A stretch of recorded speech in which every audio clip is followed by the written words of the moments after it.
Hello and welcome to episode 12 of Dualistic Unity. I am Andrew. And I'm going to be playing the part of Ray again. All right. So we're just chatting about some work related things. We both have full-time jobs. If people forget that sometimes. I always get that question, like, what do you do for work? Like, is TikTok your job? And I'm like, no, I have a full-time job. One day it will be, these types of things will be, but I do enjoy having the balance for now. Like it's not something, there are things that come up, which we were just discussing, that are just like, this is so inefficient. There's better ways to do this or whatever. And a lot of times when you're involved, it's like a pretty typical 9 to 5 job in digital advertising. And there are times when people just fill that time because they're supposed to fill that time. And I think there's been a shift to being more efficient since everyone, at least in my industry, pretty much works remote and works from home. So there's not as much of that. Like you need to fill the 8 hours. And I fully take advantage of that. I go on lots of walks throughout the day. And when there's some downtime, find other things to do. And I have other things to do. So I'm never, bored with that. But yeah, it is interesting, the society that we've sort of built with this expectation of it's just like people say it's the way things are. And Ray, you mentioned that I was expressing that in videos more recently, just how just a lot of it doesn't make any sense. And like, it doesn't have to be this way. There was no rules saying that this is how things were supposed to turn out or had to turn out, just how they happened to turn out. But it's not necessarily how it was supposed to. Not that it isn't supposed to be this way or right or wrong or anything like that. Those are perceptions, as we've discussed plenty of times. But yeah, you'd start to ask more questions, I think, the deeper you go. Yeah. Well, I mean, it'd be like, you work really hard on building yourself a hut, say in the woods, and you work hard, you build it. You're like, yeah, this makes sense. And then you walk into the hut and there's a rave going on. You're like, what the hell just happened? How is this happening inside what should be a fairly simple and quiet hut? And it's just because somewhere in the process of building that hut, we lost track of what we were doing. We got carried away. We started working on distraction, or we started wanting to feel better than the other people working on the hut, and it became a whole game. And so despite the fact that from the outside it should all be very simple, on the inside we've all just got lost in the habit of being in the hut, and whatever that means, right? And so despite the fact that it is still the same life it's always been, we've just piled so much more on top of it. And we get caught up on the image we want to be, and we completely lose track of building the hut. We can lose track of exactly how badly we're putting this house together, or how badly this thing is organized. And that's why everything's falling apart. That's why we consistently have a wider and wider gap between the rich and the poor, because it's badly organized. It's not that the system is bad. It's that the mentality that created, sustains, and runs that system continues to be poison. We can't do anything with it, because as long as there's a profit center to our society, there's always going to be the temptation to cut corners. There's always going to be the temptation to water down the product, to basically make it worse and worse and worse. So you'll buy more and more and more, because profit is the incentive, right? So as long as we're greedy, as long as we're gluttonous, it doesn't matter. We can't do anything with it. But we don't talk about that. We're like, no.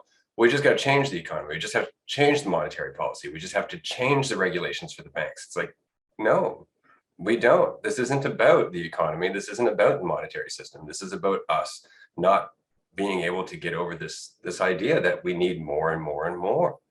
Right? So it's our system in a nutshell, in all facets. It doesn't matter what it is. I mean, look at the infrastructure problem happening in states right now. Right? That infrastructure didn't happen. That problem didn't happen overnight. That happened over a very long time. And it's not like the infrastructure hasn't been crumbling. It just wasn't a priority compared to all of the other things that were more sensational and entertaining.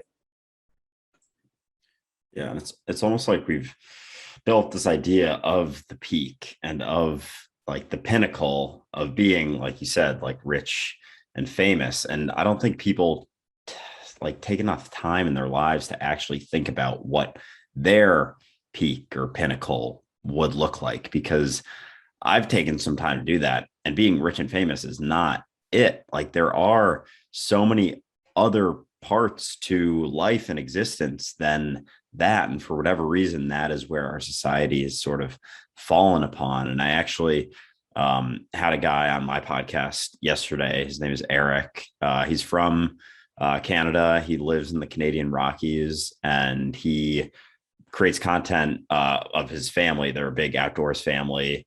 He homeschools them. He has a 2, 4, and 7-year-old, I think. And he actually kind of reminded me of you a little bit. I think he's maybe in his early or mid 30s. But they create a lot of like outdoors content. Like he'll put a little microphone on his kids and just like film them. And we talked a lot about, creating, and his whole thing is he doesn't want it to, take away from his time with his family. So he's very much not like the type of person who stages content at all. It's just like, he just makes videos with his family and shares them online. So it's awesome. But we got into the discussion of money, and he is also into Bitcoin and cryptocurrency.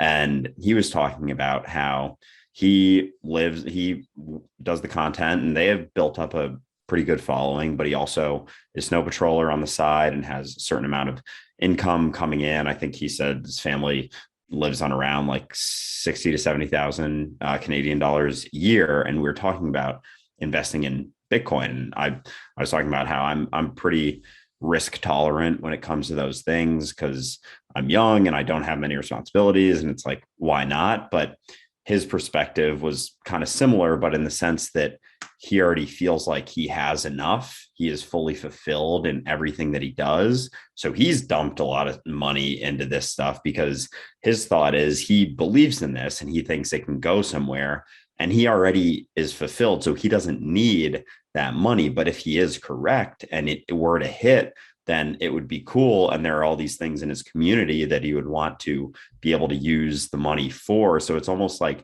when you feel fulfilled in your life without the money and the extra stuff, it allows you the freedom to end up taking risks on certain things to end up getting money, but it's not like that let go to receive type thing. It's like, you don't need it. So for him, he was very open about his money, and he was talking about how he's put over the last 4 years, six figures into cryptocurrency. And in his head, that money's gone. He doesn't need it. He's okay without it because he's already completely fulfilled in his day-to-day life with his family, what he does on a day-to-day basis. He doesn't need that money. So it's just there, and see what happens. If it runs up, great. But I think taking the time to have that sort of perspective isn't all that common in our society. But if you were to be able to take that time, all of a sudden you'd realize like maybe not everyone listening to this or everyone out there feels like they would have enough if they were to take the time to really see it. But I think a lot more people than maybe feel like they do, would have that feeling of fulfillment if they just took a second to take a step back and realize all of that, and not be so tied into this societal dance that we've discussed a lot on the last podcast, like how there's just these pinnacles that are just completely made up. And because the majority is striving for that, everyone's just like, oh, they just hop in with it. And they're like, guess I got to do that too. Yeah, well, that's it. It's funny that I kind of take the same mentality with if somebody's like, can I borrow $10? If I can't spare it, my answer is no. If I can spare it, my answer is yes. But immediately upon lending that person $20 or $10, I just assume it's gone. Right? If I can't lend it out, I don't lend it out. And if I can lend it out, then I just assume it's not coming back. And if it does, cool. But that's the whole point, right? And so to me, it's an investment in that person. It's an investment in the world. It's like, I have enough here, you do something with it, right? And that mentality is ultimately what we're talking about here. I mean, I can't tell you how many times over the last 15 years of my life I have tried to come up with some way to help people who don't have enough, who are trying to get to a point where they can take that time to live their life, where they can just have enough to live and exist and be happy, and the rest of the time just work on themselves, right? But it's very difficult to do that because things are so skewed in our society. You have people who have too much and you have people who don't have enough.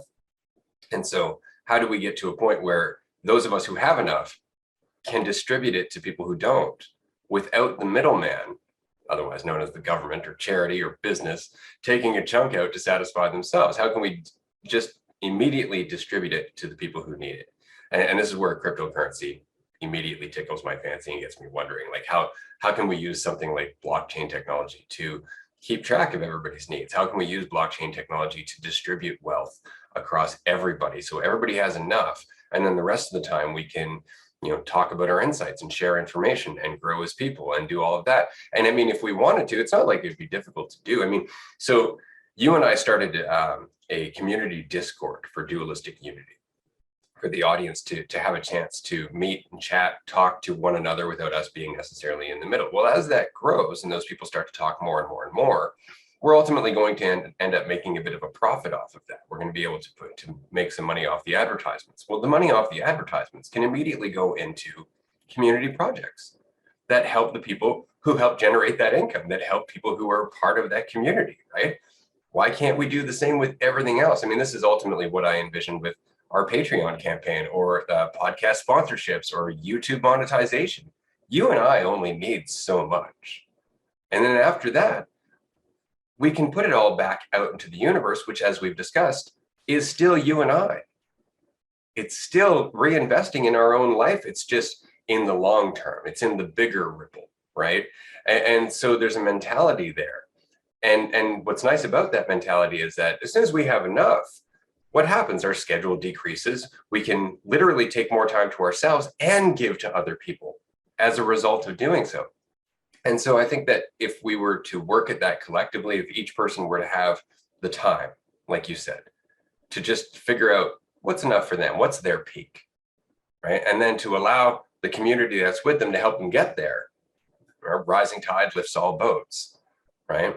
And then they can go back into helping somebody else achieve their peak. But it has to be, a peak based on self-honesty and self-awareness. It can't just be society says I should be this, right? And that's often the case. I mean, how often have you seen people buying things, whether it's clothing or jewelry or anything else, simply to match the image of the celebrity that's selling it?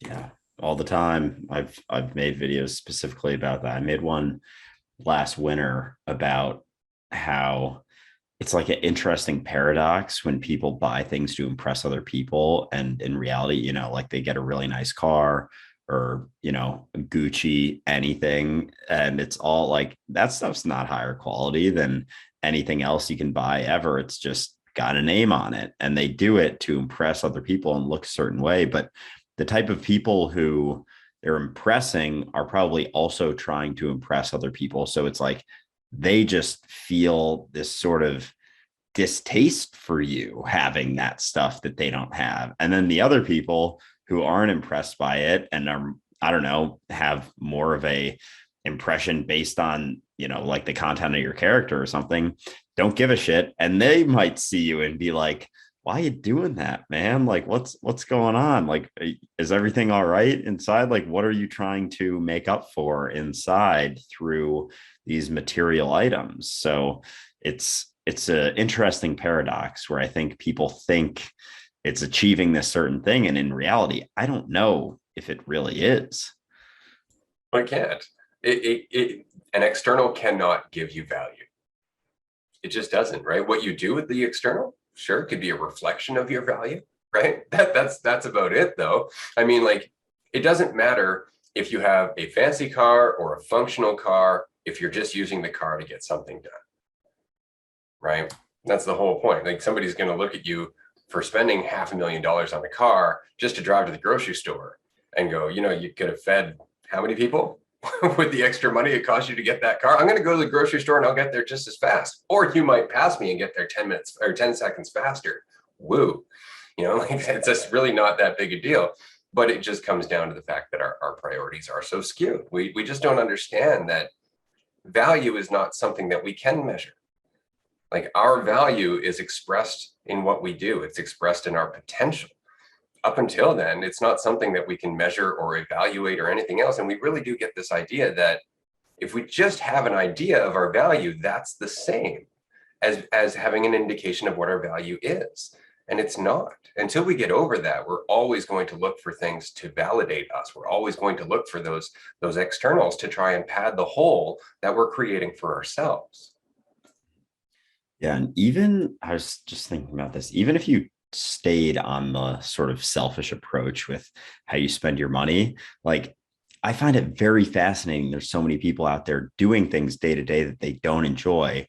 And yet the way that they could have some semblance of freedom and maybe not have to do that thing that they hate so much is through like having money set aside. Like people almost don't, I feel like people don't even think about that side of it where they could not spend money on dumb shit and actually begin to cultivate and live a life that they enjoy. Like, even in my case, I have been in like the position I'm in. I'm a senior account manager, and my salary is plenty high enough to sustain my lifestyle and have money left over to save and whatnot. But so I've talked to my boss and been like, I'm not pushing for promotion, just a heads up, because I would have to like in more or less words than that. I said it in a way that was not making it seem like I want to do less work straight up, but like I have other things in my life that I enjoy. And if I were to be pushing for promotion and to get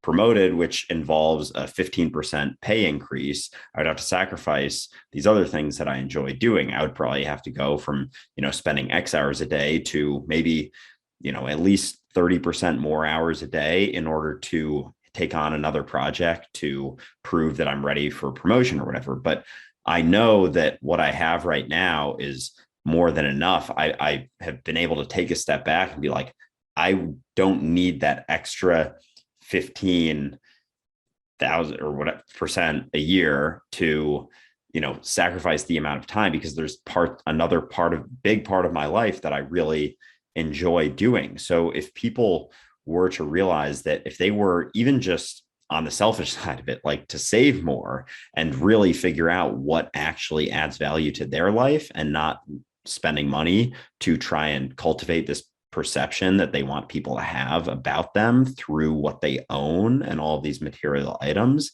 then they may be able to begin living a life they actually enjoy more, and maybe take some extra time off in between jobs or something and go. And if maybe they've always wanted to travel but they haven't been able to, it's like that can allow you the freedom to do that and not live such a miserable existence that you're constantly complaining about, and then at the same time you're spending money on dumb shit to impress people you don't even like. So it just, a lot of it just doesn't make much sense, I feel like.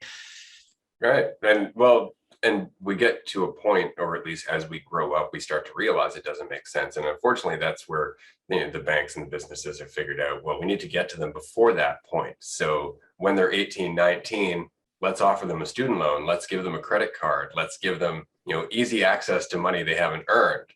Watch them piss that away, and then they have to scramble more and more throughout their life to try and keep up to it, on top of the bad habit of overspending. So now we have a system that's like, here's more and more and more and more credit.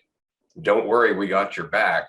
And we just keep feeding the monster more and more and more, because we lack in ourselves, and there are parasites that are willing to feed off of that, right?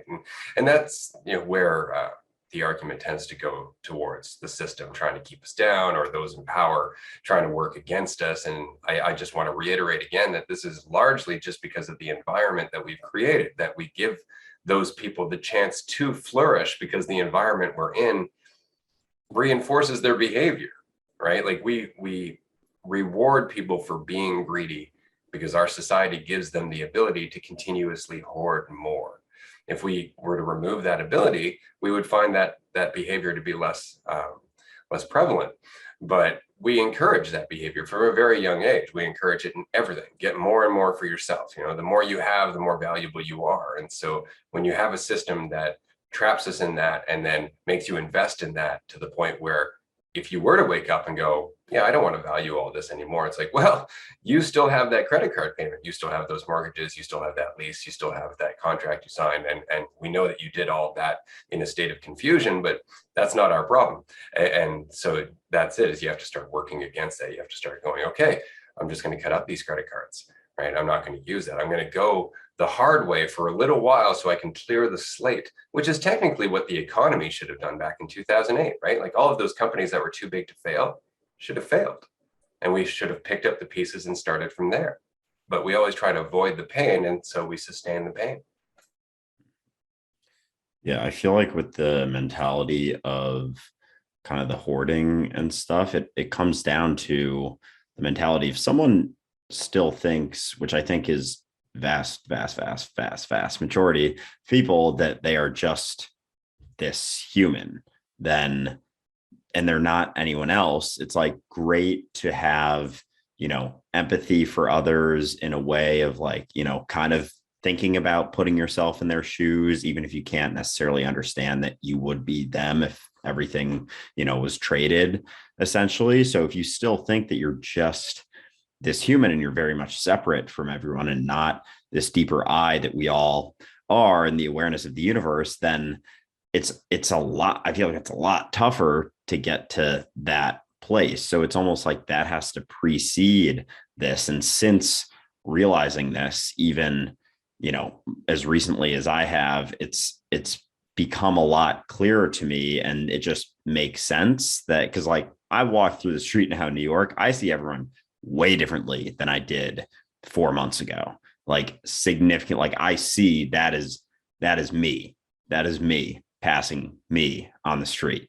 Like they just have forgotten and whatever, but for whatever reason, they don't know that, but that is me. So it becomes clear. And there's still obviously, I'm not going to give up everything and like walk around the streets naked and homeless, but it's like, it's much clearer in that sense. So it's not like giving things away or, giving a homeless person some money. It's like, I am helping myself. It is still being sort of selfish almost in the sense because I'm everything. So I am being selfish, but that self is the entire universe, omniverse, everything. So yeah, it's selfish, but it's not limited to this perception of separateness. It's selfish in that the opposite of separateness, that I'm everything.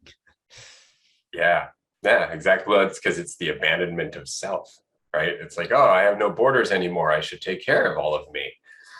Right. And that's pretty much it. But you're right. It's the insight that ultimately is going to reinforce the behavior. Like the environment, changing the environment isn't enough, as we can see from all of the legislation and the rules that they're trying to make around, say carbon emissions. Our perfect example.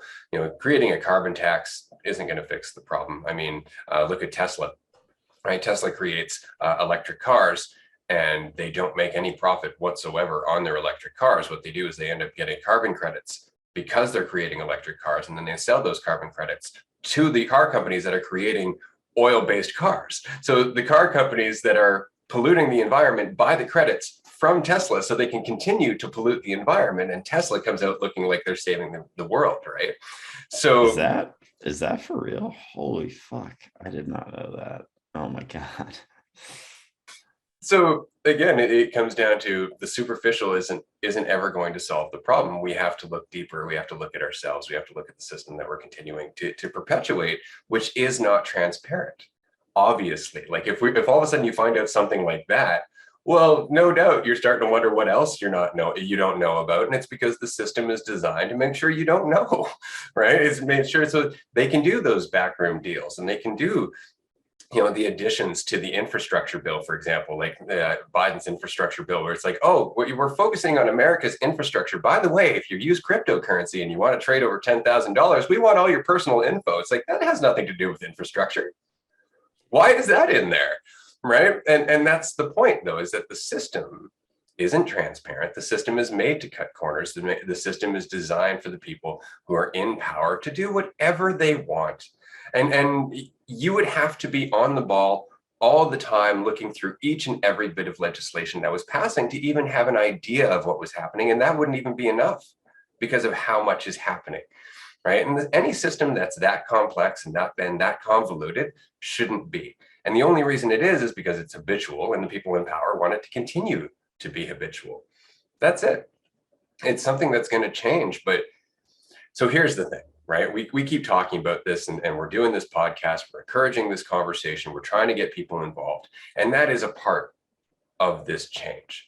It's the biggest part of this change, in my opinion. Somebody was voicing this to me recently, that it's very difficult to go out to the world and talk to people about this stuff, because most of the time people are focused on what car they drive, or how much money they make, or where they live, or how it identifies their value. And so how do you have conversations with any meaning with people who are in that mentality? And I was trying to respond that, well, you just do your best. I mean, if you don't value those things, that's great. Don't avoid those people. Just try to be as patient as you can, because you're embodying another state of mind. You are giving them the opportunity to see something or feel something that they're not used to feeling. And just in doing that, you're creating a small ripple.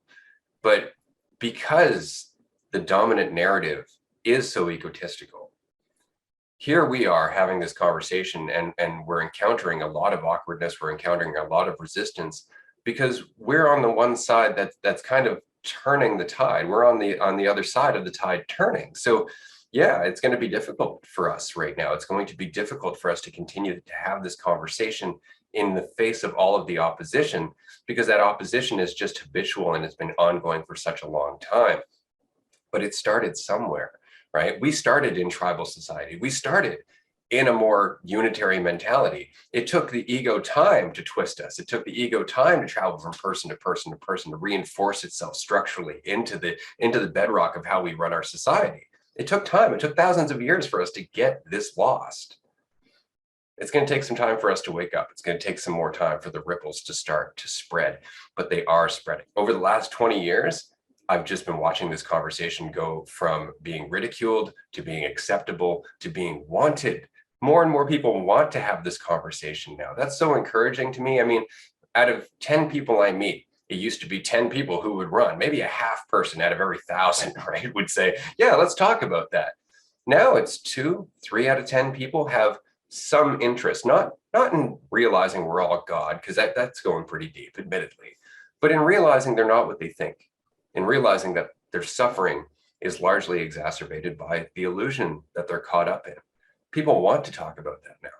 And that leads to the realization that if you're not what you think, you're everything, as we said, right? That selfishness can go all the way back to unity.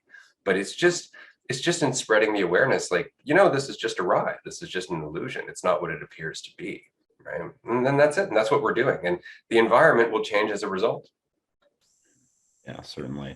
Yeah, I think it's so important when you mentioned perceptions and just being, and this is one of the core things that we talk about, but just being mindful of your perceptions. I made a video yesterday when I was walking. I've been making more just like kind of ranting for a minute or two and less structured, which I've been enjoying. I've been enjoying mixing in different types of videos, and some longer where it's like less structured and I have pauses and whatever. Whereas in the past, it's historically just been strictly jump cuts and just like very much, edited. So it's like, quick, there's no hesitations or whatever. So I've been mixing in both. And I think I saw a video recently that was talking about just like creator strategies and whatnot. And it's not, I don't think, a formula that is exact that everyone needs to follow, but it mentioned how as a creator building sort of a community, posting, maybe 1 or 2 out of every 10 that you think are like, quicker, more like viral focus type videos. And then the other 8 are more like longer form, just like less produced in a way that it probably won't go viral because it doesn't have all of those TikTok, check boxes or whatever. So I've just been incorporating more of those, just like when I'm walking, something will hit me. So anyway, yesterday I was kind of cold on my walk, and I was like, am I feeling colder because I'm telling myself that I'm cold? Like, this is just a feeling. I'm not even cold. Cold is just a word we use to describe a certain type of feeling. I'm just feeling a certain way, but am I exacerbating that feeling by thinking that? And I think there's so many situations, when someone feels like they're in, a difficult situation or a shitty situation or a tough situation. And that's not to say that those don't occur. They certainly do. And you can label it however you want to label it. It doesn't technically really matter how you label it.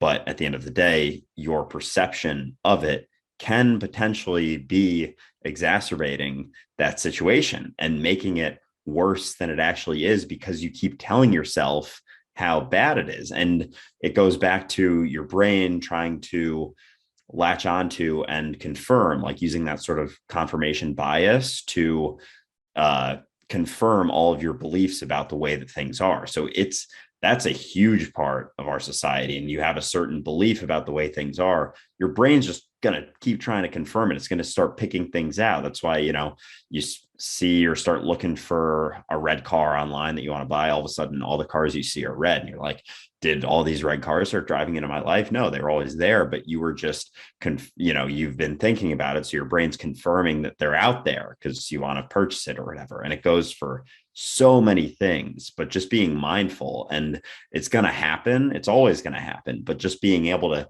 take that split second to catch yourself. And it's pretty much universally applicable. And I think it happens throughout probably everyone's day, like hundreds, if not thousands, if not tens of thousands of times a day, that we have perceptions about things that are exacerbating the way that they actually are. Like things just are, and we layer on thoughts. Like there is no good or bad, but thinking makes it so. It's sort of the same type of realm in that sense. Yeah, absolutely. And it's really important to keep that in mind, because right now, a lot of the private coaching sessions that people have been arranging with me have been revolving around what's going on in the world economically, in terms of climate change, carbon tax credits, coronavirus, all of this.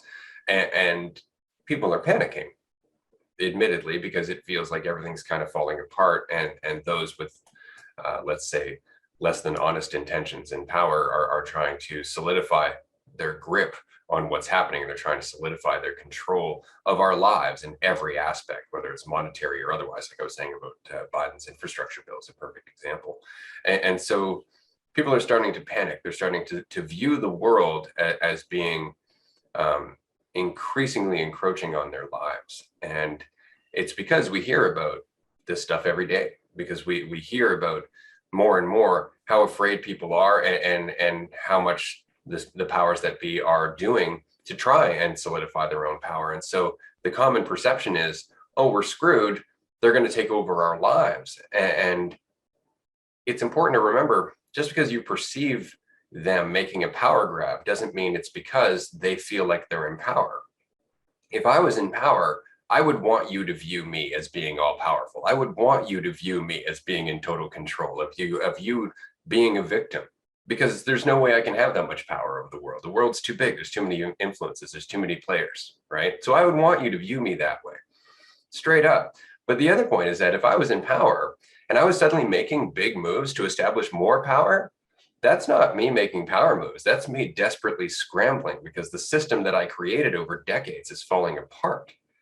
Right? Like the rise of cryptocurrency, again, is a perfect example. The powers that be aren't happy about that. They can't control it. They're trying, but then more cryptocurrencies pop up. I mean, look at this whole thing with identifying transactions over $10,000 on Bitcoin. Well, that's great for Bitcoin. What about Ravencoin, which trashes the address as soon as you send a transaction? It's designed to be anonymous. What's the system going to do about that? Right? So it can't compensate for everything, but it tries. And so we're just watching that. But it's important to remember that it's not what it appears to be.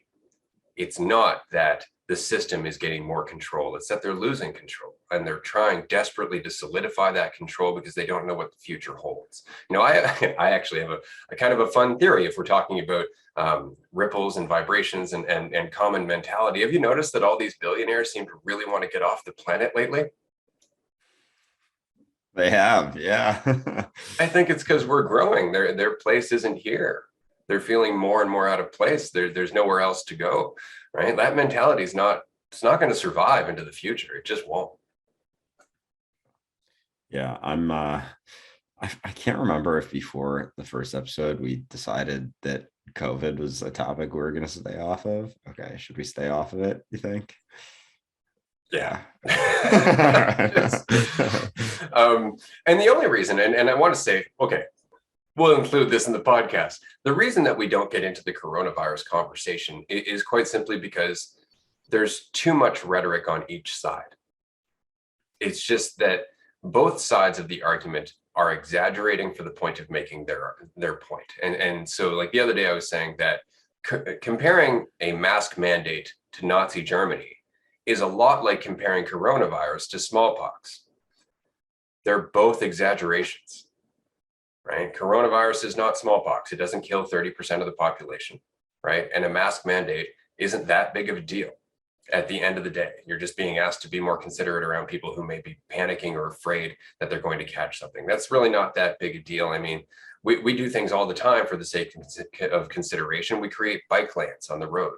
Like, it's really not that big a deal. I mean, you can complain, oh, you're crowding my car, but I mean, it's safer for the bikers. And so we can see that.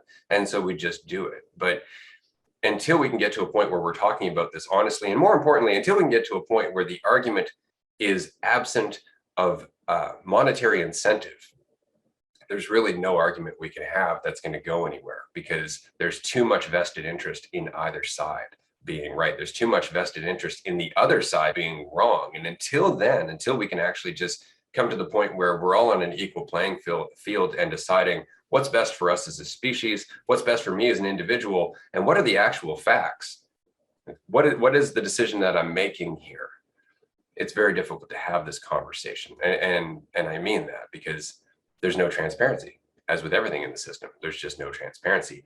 I'm not saying get vaccinated, and I'm not saying don't get vaccinated. What I'm saying is that it's a personal choice, but that it's important to remember that we can't compare apples and oranges. You can't compare the current vaccine to previous vaccines, and you can't compare the current pandemic to previous pandemics, because everything is different. The society that we're in is different. The virus itself is different. Our means of living day to day has changed. We can work remotely now. That changes the playing field. Like, the argument that everybody should be getting back to work now that we've got this under control is, again, the result of an inherent bias in the system to get us go out and driving the economy again. So until we can come to terms with all of these influences, it's very difficult to have this conversation. Yeah, certainly.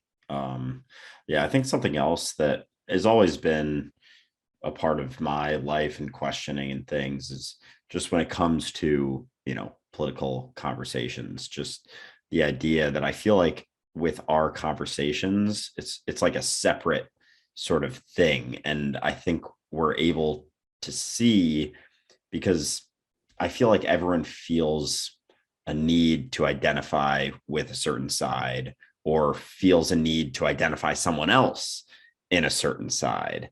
And because of this polarization, which I think, I see in the US, has gotten very polarizing, especially in the last 10 years or so. It's gotten kind of out of control to a degree. And I think with our conversations, like, we're just able to see that both sides had, like, the understanding through which they come to ideas is flawed. Like, the root of it is flawed. So that means that no matter what side comes out of that sort of root is going to be flawed. So both sides have some things that are maybe, best or whatever, but both sides also have things that they're vastly incorrect about. Like, both sides, like, it's all, there's things on both sides. And I see this very often, that people almost won't even have an opinion on something until they know what their side's opinion is on it. And I find it fascinating that we almost have waited. And I notice this all the time now with crossing the street stoplights in New York. Like, I never wait for the walk sign. Like, I look both ways, no cars, I walk. There's a crowd of people on the corner, like, just kind of standing there. And I'm like, this is becoming almost like you're not in control. Like, you are allowing everything else, like everything where it's always like a give and take, but it's more and more, that lack of need for awareness and just allowing everything else to do everything for you. And it's like, we're getting to that with cars, like autonomous vehicles, just being able to sit there. And so I find it, anyway, going back to that with like the polarization of, the political spectrum. I don't think we need to get too deep into this realm, but I just find it fascinating that a lot of times I'll see people not have an opinion or have their own personal opinion, and then they hear what their side has, and all of a sudden they completely change it, and they're like very aggressive on the other side, and they will deny ever having the other opinion because their side doesn't agree with that. I just find that to be very fascinating, and just the groupthink aspects of it, and the lack of, I don't know, a degree personal responsibility and whatnot. And I'm seeing it more and more. It's just like, especially being in a place like New York, there's just so much going on all the time that I'm noticing more and more of. It's pretty interesting to see.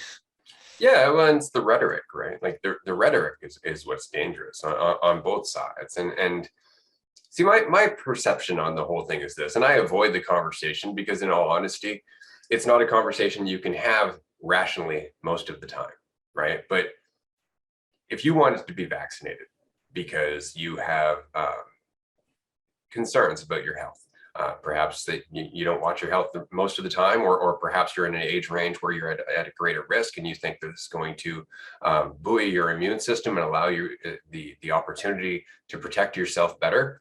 That's fine. That's a personal decision, and I think that that's a decision that you should make depending on the considerations within your life. But then when we look back at, say, the actual, say, mortality rate or the actual hospitalization rate, and we realize that it's only high for certain age ranges. It's only high for certain people with certain medical conditions or multiple medical conditions. And so those people should consider the vaccine with an entirely different lens than, say, somebody who is 20 to 30 years old with no prior medical conditions. That person may not feel that the vaccine is in fact their best bet against beating the virus, that they may in fact think that their immune system, because of their age, because of their medical history, because of the way that they live, the way that they eat, or whatever it is, they just feel that that's the better bet, the better bet for going against this coronavirus. That person should be able to make that decision based on those considerations as well. But what we're doing, as we've done with everything, is just say, here's a solution, it applies to everybody, and if everybody's doing it, then we're good to go. And we're taking out everybody's personal responsibility in making their own choice. We're taking out informed consent, right? Which is the entire point, is that we've created something for you that's a tool that's going to help protect you. Do you want to use it?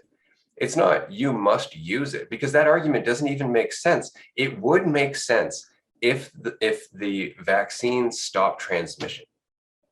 It would make sense if the vaccine stopped transmission. It would make total sense that you are putting people at risk if you're not vaccinated, because you're carrying around a virus that you could otherwise get rid of.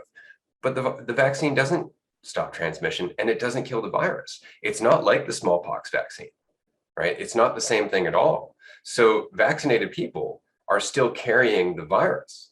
They've admitted this. So if vaccinated people are still carrying the virus, why are unvaccinated people the danger? Because an unvaccinated person, if they get sick, they're going to show symptoms for the most part. So we're going to be able to identify that they're sick, that they have coronavirus. But a vaccinated person doesn't show symptoms. So now you've got people who are vaccinated, have breakthrough cases, and they're spreading it around the world, and nobody knows, nobody could tell. Right. So all we've really done is made it so that way certain people are allowed to carry the virus. That's what we've done. Yeah. Yeah. And I mean, the arguments I hear with it are always that, you're not being considerate of everyone else. But as you just mentioned, it's like, it's always just nitpicking to fit your agenda, whatever side that you're on, to fit your narrative, and just willfully leaving off very, very important details on the side of whatever side you're trying to take, like the details on the other side, that it's just like there's no give and take anymore, or no, I don't know, active communion in any of this. It's just, my way or the highway on both sides. And it's, I think, yeah, with especially just with the narratives that I see on, I mean, I don't have a TV, so I don't really watch anything, which I have been told is my first world white privilege, not having a TV and not, having to watch the news. But, I let those slide. But yeah, it's fascinating, just the narratives that you see and how they evolve, even from where they begin with, to, deepen what they want to happen in a certain way. Absolutely. Well, and they know human nature, right? Like we've been marketing and we've been building the PR side of things for like 100 years. We know very much how humans interact with one another. And admittedly, when COVID first came out, when there was word of it spreading, nobody knew anything about it. And so there was justifiably a response of fear and panic because nobody knew anything about it. Nobody knew what it was. We were getting word that it could transmit over tabletops, and that it would jump from people. Like, it was just it was all a bunch of uncertainty, and so everybody panicked and everybody kind of locked down. And that's fine. That makes sense. That is an appropriate response, in my opinion, to something that's potentially fatal. But then it was, okay, well, it's actually, okay, it's not that, and it's not that, and it's not that, but just stay afraid, just stay panicking. And it didn't matter how much new information was coming out of it. It was still, nope, this could kill you. This could kill you. I heard, dear God, it was Jon Stewart who compared coronavirus to Hitler. And it's like, really? Like, don't you think that's a bit extreme? And what's funny is that he was doing it in derision to make fun of the people who are anti-vax, comparing the vaccine mandate to Hitler. And it's like, okay, but neither coronavirus nor the mandate are Hitler. Let's make this perfectly clear. There's a very big difference between those things and killing millions of people. And that's what I mean about the argument going nowhere, right? Is that as soon as you're in that kind of rhetoric, you're not talking rationally anymore. You're just dealing with one side of fear versus the other side of fear. And that's all it is, right? So it comes down to the fact that we have to just come to terms with the fact that it's still a personal choice to live or die. That is the point. At the end of the day, my life is mine. If I want to put it at risk, whether it's skateboarding, bungee jumping, or getting a vaccine or not getting a vaccine, that's up to me. It always has been up to me. But the argument that we're having collectively right now, which is very, very dangerous, is that the collective informs the individual rather than the individuals create the collective. It goes against everything that the United States was meant to symbolize and start, was that we're a nation of free people creating a country, as opposed to a country telling us how to live, right? It's the exact opposite. We're going back towards, fascism and dictatorship. We're going back towards irresponsibility, which is the problem that we've been having more and more over the last several decades. And so, like we've been saying, this conversation is a big part of how we are going to change as a culture going forward, because this conversation is all about living in the gray area. We don't want people to decide one way or another, which is why we've avoided this conversation about coronavirus for 12 episodes, is because we don't choose a side. We're not even choosing a side here. We're not telling you one way or another what you should do.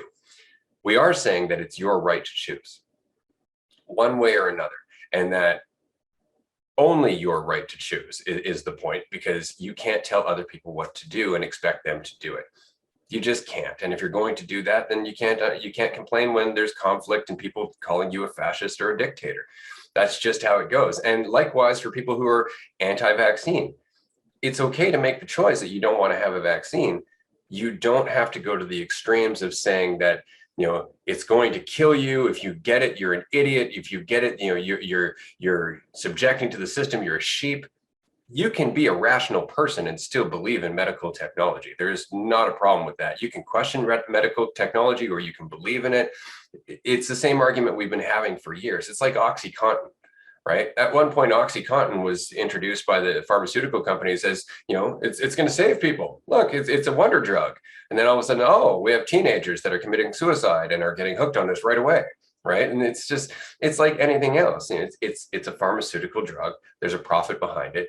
You have to weigh the pros and the cons. You have to weigh the risks for yourself and decide if it's more harm than help, or vice versa. And in doing that, you decide the path of your life. But that's all this argument should be about. That's all it should be. Like, if there is medical technology that's available and you're afraid and you believe the technology works, use it. You shouldn't be ridiculed for that. On the other hand, if you don't want to use it, you shouldn't be ridiculed for that either. Yeah, I find it very fascinating just when it comes to judgment. And I see it a lot, tying it into spiritual community, the spiritual ego and whatnot, and people like acting a certain way and judging people because they aren't, as awake as them or as woke as them or whatever. And I just find that so funny. And I, at the same time, I find it to be an interesting paradox, because I like that you can take it as far as you want. So like say there's someone acting a certain way who's just like, someone labels them as a sheep. And then there's like a spiritual person who comes along and, says how they are just so, asleep at the wheel. They don't see what's going on, whatever. But then if someone else comes along and is like, I also see that, but I don't judge them. And then they start judging the spiritual person for having an ego. And then there's like another person who's like judging that person. And it's like this vicious cycle that could go on forever until you realize that they're all you. And then there is no judgment to be cast. But I find it very fascinating. And like, until you see fully that you are them and you are like, you're them. And if even though it feels like maybe you're not, if everything was traded, you would be doing the same thing. You would be making the same judgments. You would be acting the same way as the initial person, all of these things. But I find it very fascinating on both sides of things, the judgment, or even, the people who are personal choice and, anti-vaccine or whatever, then judging people for wearing a mask. And it's like, that's not affecting you at all. Why do you give a shit if they're wearing a mask inside? What happened to choice? Exactly. I find that to be the hypocrisy across the board when it comes to, and I responded in a Q&A on Instagram about that once, the idea of people who are, pro-choice or not in certain ways. Like both sides have people, certain topics they are pro-choice on, but across the board, you may be pro-choice on your thing that your side agrees on, when it comes to having to take the vaccine, you're pro-choice. But then when it comes to something the other side is pro-choice on, like something like abortion or drugs, then all of a sudden you're not pro-choice. And then on the other side, you're pro-choice with abortion and drugs. On the other side, you're not pro-choice when it comes to vaccine. And it's like, is anyone taking a step back here and seeing how fucking hypocritical all of this is? Like, you can't have one without the, like, it blows my mind. And I think I responded to a Q&A because a lot of people ask me like my thoughts on vaccine and COVID. And a lot of times I stay out of it, but sometimes I'm like, I'll get into it. And I started that one with like, I don't mean to ruffle everyone's feathers here, but everyone's a little bit hypocritical when it comes to a lot of these topics. Yeah, absolutely. Well, I'm focused on myself and how I feel about things. And so that's really all I see. And until that stops being true, I can't talk to you about anything, right? I'm just going to continue to self-validate it. There's nothing I can do about that. But yeah, it's interesting. And admittedly, like, to our listeners who are probably wondering why we haven't discussed COVID up until now. Quite honestly, it's because of the system that we live in. It's because of the world that we live in. And it's such a dangerous conversation to have, which is really the point, right? It's really the problem at the end of the day, is that it is a minefield to get into this conversation. There is a consideration in having this conversation in how quickly people become vilified for even just questioning what is happening. Like, look at what recently happened with Trevor Noah. Trevor Noah was doing a report on the Omicron strain, and he mentioned that medical professionals are finding Omicron is less harmful to us. It's an easier strain for the immune system to handle, though it is easier to transmit. And the CEO of, I think it was Pfizer, came out and they're like, well, no, don't worry. The vaccine's you really need the vaccine. The vaccine's definitely going to help you. You got to keep taking the vaccine. And Trevor Noah's response was, maybe the person who's getting, $100 million paycheck out of this isn't the person that we should be listening to in terms of, what's best for our body. That's all he said, was that this person has a bias. Well, he just got called out by everybody. Like, they just went for his head. And it was just because he was questioning the dominant narrative that was being invested in by people who were afraid, and people who are afraid always look for somebody to point the finger at, right? That's a common trait. When we're afraid, we want to blame somebody for our fear, right? When we're afraid, we want to point the finger. And then that's what ended up happening. It was just the act of questioning is enough to have you branded. as a disturber of the peace. And that's largely why we don't talk about this on here. That's why we haven't been getting into this conversation, because while we're building this, while we're doing our thing, I still need a job. Yeah. Yeah, I feel it. And yeah, at the end of the day, like as important it is to discuss all of these things, there are certain things that people's perceptions just come into. And, that's why I'm not maybe posting a video about religion every single day. I dabble in it here and there, and it's fun to do it sometimes. But if I did it every day, it would just be kind of a headache. And it's like, there is a give and take and an upside and a downside that you're able to see with everything. And as important as it is, I think, for people to question everything, I think there's a level that I feel comfortable with, and that level grows and grows every day pretty much. But it's still like, yeah, I could post about it every day, but I don't. We could talk about these things every podcast episode, but we don't. It's not necessary. And there are just so much identity involved in these conversations. And the more identity that gets involved in things,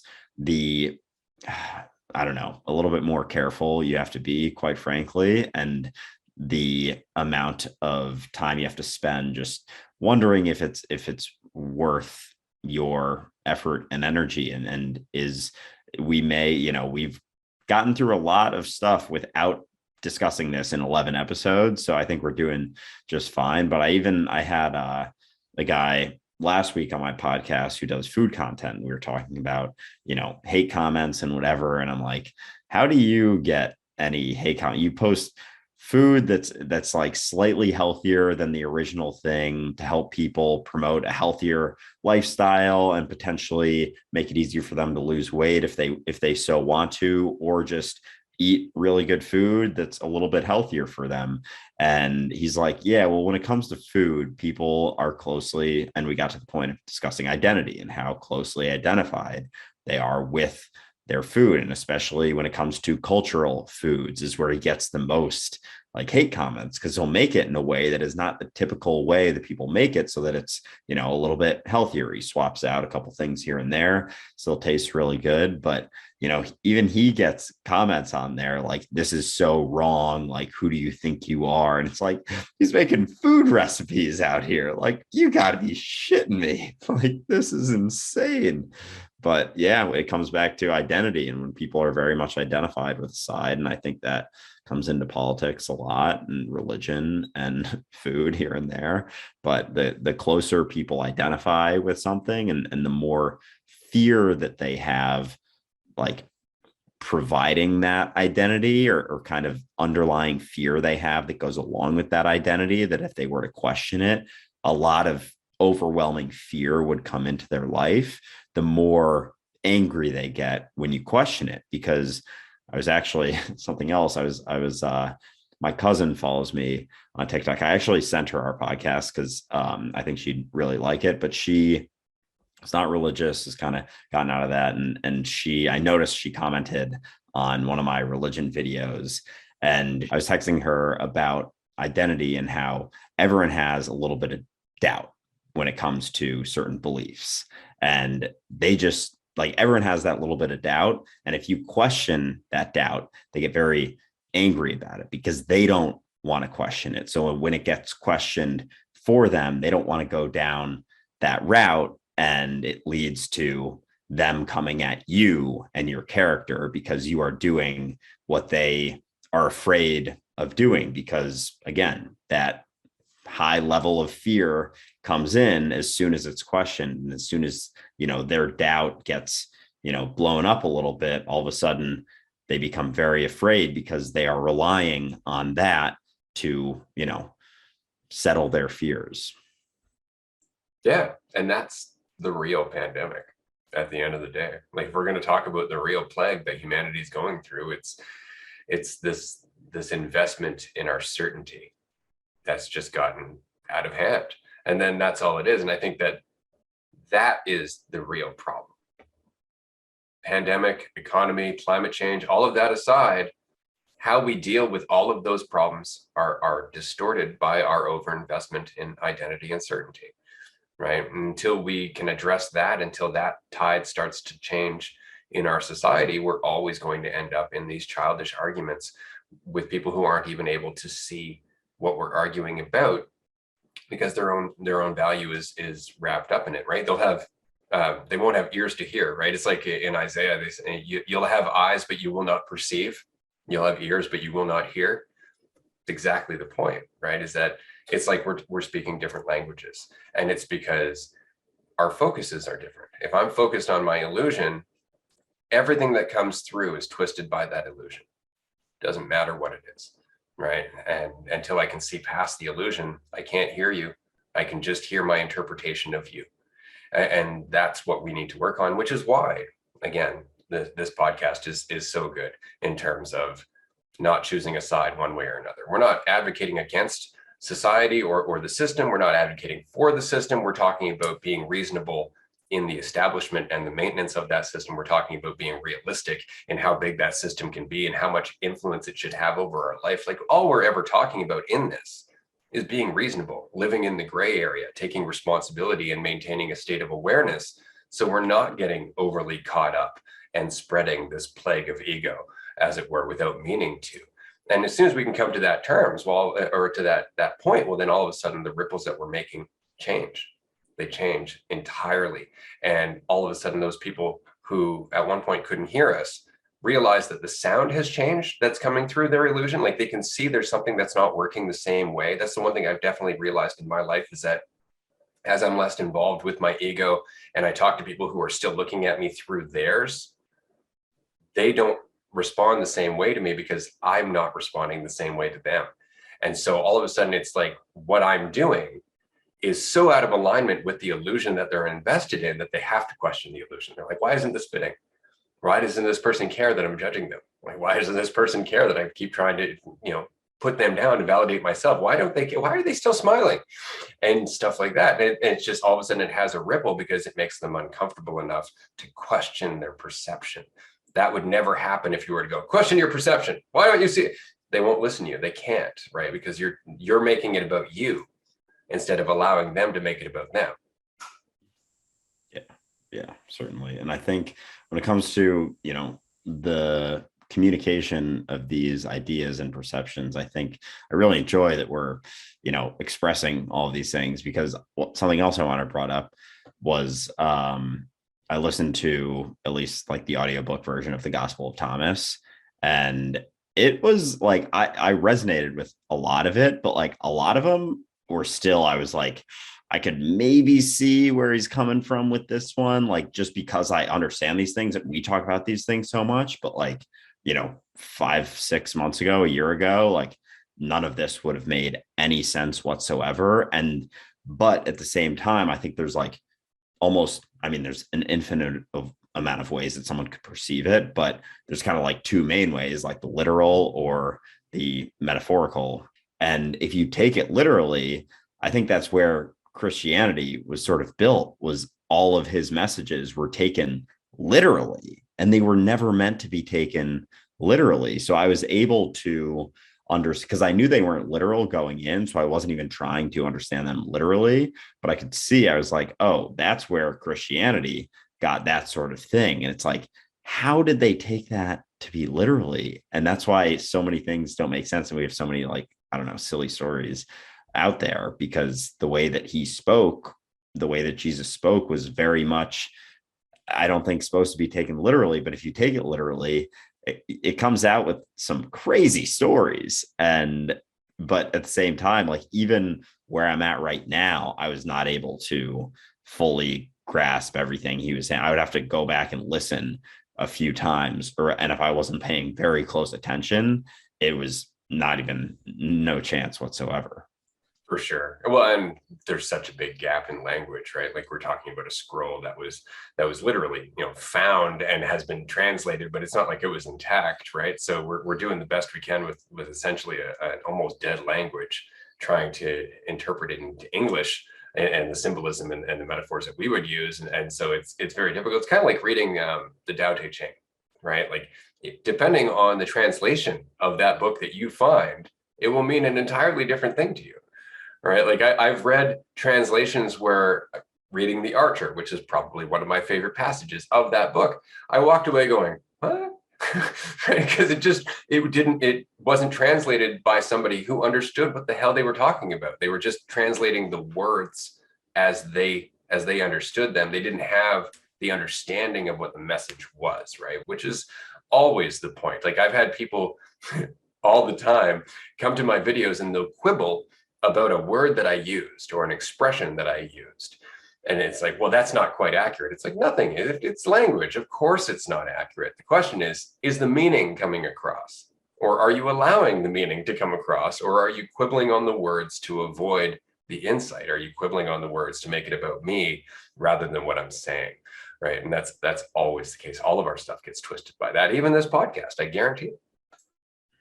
Yeah. Yeah. Everyone has their own unique perception. And so there's no way. And I made a video today just about, that idea, which we've talked about a bunch, that, there's multiple versions of you that exist inside of everyone's mind. So like, why try and live based on all of those versions? It's completely futile and impossible, quite frankly. Like it logically doesn't make any sense to live based on that because you can't. There's only one of you, but everything that you ever say or communicate gets twisted by people's perception. So for us talking about things that, very much aren't words, reality isn't words. It's not the easiest thing to express in words because it's never does it justice. And we can only do our best to communicate it. And, if people have ears to hear, great. But at the same time, like I don't feel too much pressure to feel like I'm responsible for their perception as well. Like that is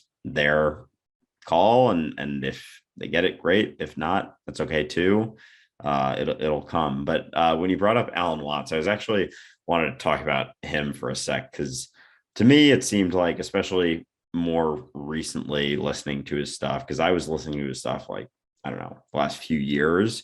And only recently did it really start to click more. Like there was a while where I would listen to it and I was like, I don't really know what he's trying to, like what he's saying here. Like it was too much for me, but now it all very much makes sense. So to me, it seems like he was someone who really got it. But at the same time, like people talk about him, and I've seen his daughter interviewed talking about how, he was a big drinker and he understood that this was all a play and a game and like very much not serious at all. So like there's absolutely nothing wrong with like drinking all the time.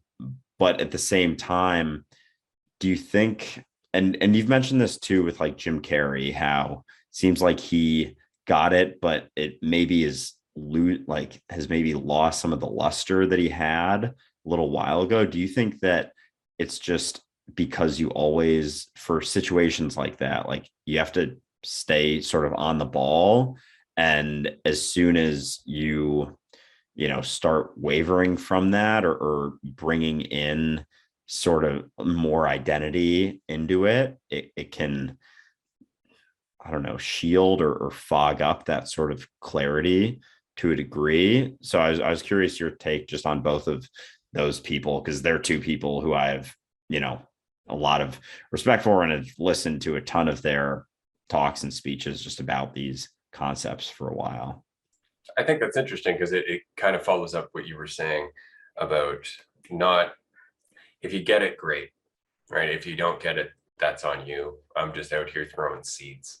And it took me a long time to get to that point, because when we're talking about this stuff, as you witnessed last week, when you talk to God, as it were, all of a sudden you come out of it with a whole other level of responsibility, with a whole other perspective of what's happening. You feel yourself connected to everything else around you. And so you want to go and talk to people about this. You almost feel like this responsibility to participate, right? And unfortunately, that responsibility can end up feeling very serious, and that seriousness can take its toll on you. And so this is why I always say it's so important to keep it light.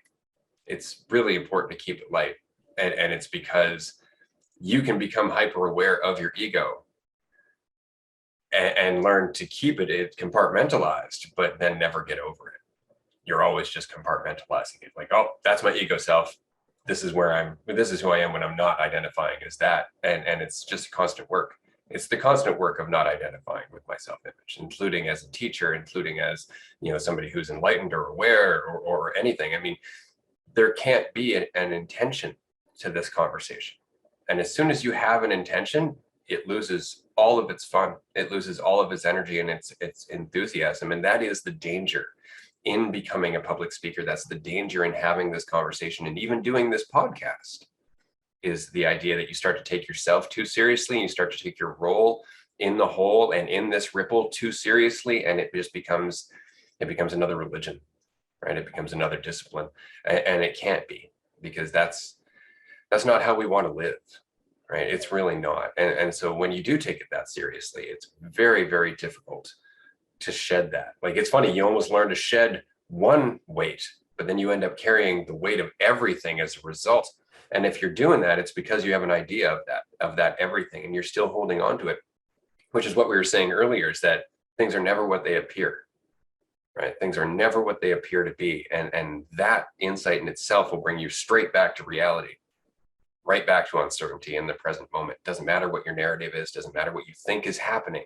There's way more involved. It doesn't matter what the superficial is. There are infinite layers behind it. And as soon as you're willing to accept that, you end up back in the present, where you're not in control and there's no weight to carry, right? But it's really important to remember that, is that things are not what they appear. And I think in terms of Alan Watts' lifetime with the Vietnam War and everything that was happening with the hippie movement and everything else, there was a big push for kind of like a new renaissance in consciousness. And a lot of people put pressure on Watts to be something that I don't think he ever really wanted to be. And I think that he started to take that on to some degree, which is why later in his life, he took off and went and spent some time in the woods, right? He was just like, no, I need to go. I need to look at the squiggly for a bit and get away from all of this. And I think that helped him. I found he started laughing a lot more again, right? It wasn't quite so cerebral, but that's the point, is that if it starts to get serious, it's because you're creating weight, right? You're investing in a narrative of yourself or the world. It doesn't matter, but you're still creating another illusion, even if that illusion is based on your recognition of truth. Yeah. I find that just all the time when I start getting caught up in things, I just remember that they're just perceptions of how things are, and it's always here now. And that, I think, is the most beautiful thing about all of this that we talk about, is it's you're never missing anything. It's always here now. So you think, you missed a certain opportunity to be present. It's like, this is the opportunity. The moment you're thinking that you're missing the opportunity of being present, you're being present in that moment, and it's here now, always. So whenever I start getting caught up in like feeling a certain way, I just remember that I'm aware of that feeling. I'm aware of that perception. I am aware of that thought. I'm not that thought. I'm not that perception. I'm not that feeling. I am just the awareness of it. I am everything and nothing. I am nowhere or now here. And it's a constant thing. Like, cause I do get caught up all the time in that. And it's just about remembering, oh yeah, there's another perception. There's another thought that I'm having. And the more that I catch it, the easier it becomes every single time. It's like, it is very much a practice, and it's never that they're never going to be there, but that's part of this experience. It's part of being human. And I think something that I've learned throughout is just to not judge myself along the way. Like, if I do get caught, and I talk about this a lot in our workshops and stuff too, it's like, because I will get caught up in certain, perceptions of myself and judgments of myself. And no matter what thing I'm doing, if I get caught up in judgment and then I start judging my judgment, that's just doing the same thing. And I can break that cycle by not judging my judgment in that moment, and being okay, allowing myself, the grace and the slack, cutting myself some slack, and understanding that this is by design the way that things are. Like, it's for the experience. It's not about enjoying every moment. It's about experiencing every moment, and enjoyment and good and bad and negative feelings are all just perceptions. They are never the truth. Everything just is. We're just experiencing things every single moment.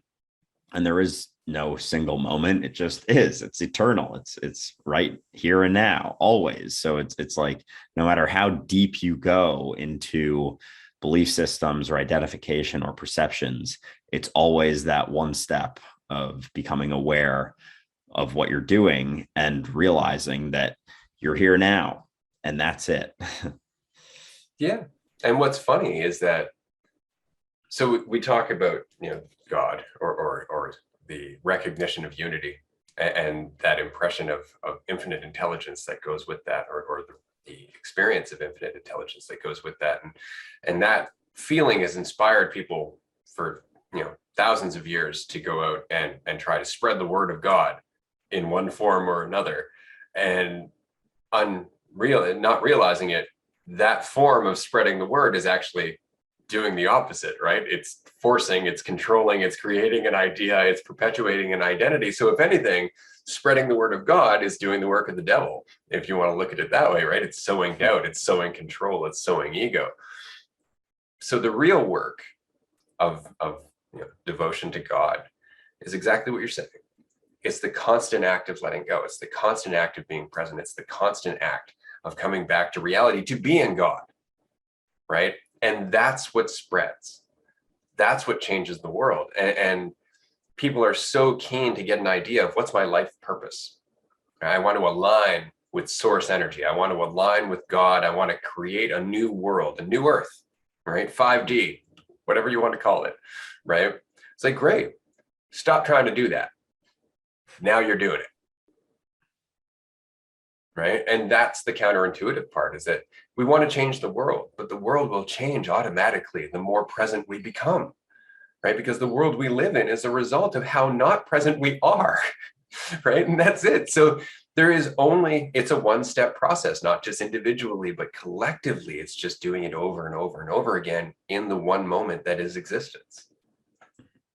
Yeah. And that whole idea of the new earth or 5D, like those are very obviously just more ideas and perceptions and belief systems. Like it's just shifted from one thing to another, but it's a belief in, the greater goodness and trying to change. And it goes back to, being the change versus trying to change everything, and understanding that, like we were talking about last week, when someone's smoking a cigarette and someone tells them not to, like, yeah, smoking a cigarette might not be great for you, but telling people how to live also isn't great for you. So it's like, as much as, but that's what people think when they think of, changing the world. They're like, I have this understanding that cigarettes are bad, so I need to spread it out to everyone. Or I have this understanding that we are all unity, so I need to force everyone else. And I think there's a difference, between us having conversations like this and making videos as, dropping seeds or pointers or whatever, just sharing it. Like, I don't advertise my videos as being advice or trying to help people. Like, when people ask like why I do it, I just like, I like making videos and sharing things. Like, it's not even that and sometimes I'll say like, yeah, I enjoy, helping people because I see myself in them, and I know what it was like going through extreme bouts of, social anxiety and whatnot. So I'm on the other side now. So of course I want to share things that helped me get there, but it's not, the intention isn't having the goal of helping someone. It's just sharing things, because all I know at the end of the day is understanding this helped me. If it helped me and I share it, odds are it'll probably help someone else, but it's not the expectation that I have going into it. And if it doesn't help a single other person, that's okay too. They can leave it be. Now, I'm not forcing anyone to follow me. I'm not forcing anyone to watch the video or like it or comment or anything. It's all up to them. And if they feel like it, cool.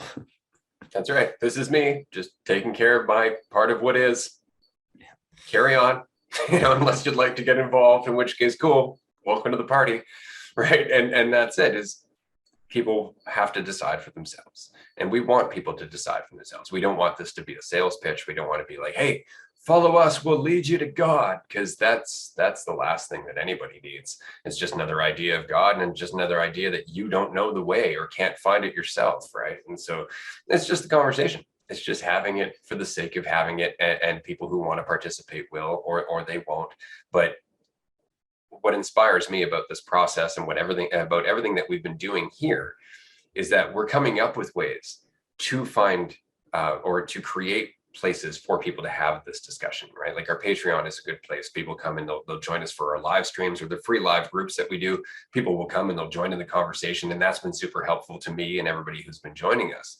But now we have the Discord server that's coming out so people can connect with one another, not just you and I. And then, of course, later on, we're going to be doing other events. Like at some point, as this grows and we can start to put some financing into some other public events, things that actually draw people together that are not online, that's going to create new venues for insight. It's going to create new opportunities for change, more opportunities for people of like mind in the moment to just connect and allow things to spread on their own, right? And it's just to exercise that faith in themselves, which is essentially the point. So that inspires me that when I see this growing the way it is, when I see our YouTube channel consistently getting more views and our podcast getting more views and our TikTok channels getting more views and people commenting, not just viewing, but asking questions, wanting to be involved, wanting to participate in the conversation, that is the change that's happening, right? That's it. You're seeing it. It's just not happening as fast as we would like it to, or that we think it should.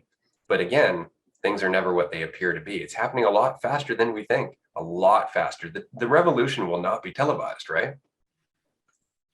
Yeah. And the speed at which it changes is all just perception as well, right? It's all happening now. But yeah, something I really just enjoy about our platforms, and there's certainly a lot of other people who just enjoy creating content and just doing it for the sake of doing it, having conversations for the sake of having conversations. But I think something that kind of runs rampant in our society is having a reason for the doing, the means to an end or ends to a means, or reason, or, ultimate goal of where they see something going. And I think we've so far very much stayed on the path of we chat every Monday for an hour or two and we record it and then we post it. And that's it. We don't have we name everything and I do the timestamps afterwards, based on what we talked about. We don't create those and then talk about those things. It all happens after the fact. And